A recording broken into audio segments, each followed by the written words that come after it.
plan social, nous avons humblement accompagné certaines activités pour permettre à des jeunes filles ou à des jeunes hommes de devenir autonomes. Il y a des activités sociales qui sont ponctuelles. Vous avez une maman qui est en grande difficulté quelque part, vous lui apportez de l'aide.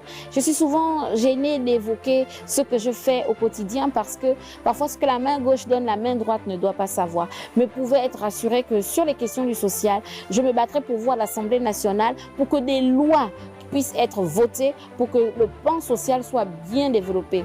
Tout ce qui est aussi génération des activités génératrices de revenus, tout ce qui est accompagnement de la jeune fille mère, tout ce qui est soutien aux personnes du 3e âge qui méritent de vieillir dans la dignité, sachez pouvoir compter sur moi, comme je le fais souvent en rendant visite à quelques mamies, mes mamies stars comme j'aime les appeler, parce que quand on a bien vécu, on mérite respect, dignité et accompagnement.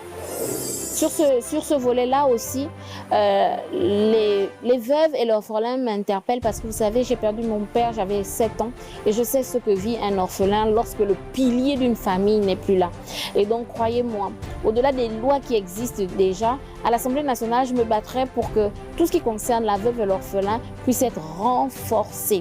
Et au niveau local, c'est d'accorder une attention bien particulière pour ces mamans-là qui sont restées aux côtés des papas ou les papas qui ont perdu leur maman et qui souvent vivent des situations qui sont dramatiques. Et comment est-ce qu'on s'en sort lorsque le conjoint est parti, quand c'est lui qui faisait tout? Là aussi, sachez que les orphelins et les veuves auront une attention particulière en ce qui concerne leurs filles qui se présentent à l'élection législative. Les personnes handicapées aussi m'interpellent. D'ailleurs, dans ma famille, ma sœur a eu la poliomyélite. Donc, je sais ce que c'est. Le regard de l'autre sur l'enfant handicapé, le regard de l'autre sur la femme ou l'homme handicapé. Souvent qu'on pense diminuer, mais ce sont des personnes qui sont fantastiques. Ce sont des personnes qui ont des talents, des dons.